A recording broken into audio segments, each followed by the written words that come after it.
Konon nak makan satu tapi habis 10. Biskut hazelnut ni memang bahaya weh. Kalau ada atas meja memang cepat habis. 250 gram butter saya gunakan yang vegan, 90 gram icing sugar. Kita air dan mix well dia sampai dia sebati dan lembut berkrim macam ni. 250 gram tepung gandum, 30 gram serbuk koko, 50 gram tepung jagung.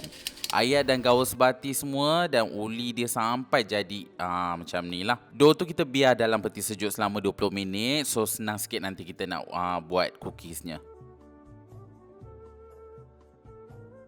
Along! Long! Cik Pa, ingat siapa tadi? Nanti petang tak payah masak.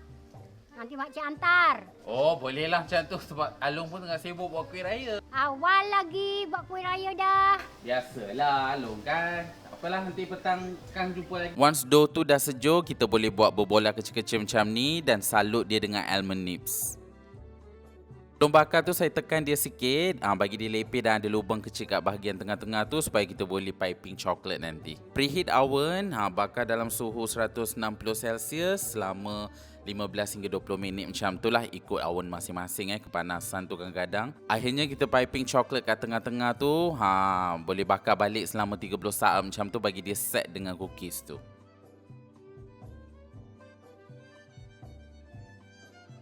Lah, tak payahlah Cik Pa susah-susah nak hantar kat rumah. Panggil je Along pergi ambil nanti. Tak apa untuk buka puasa.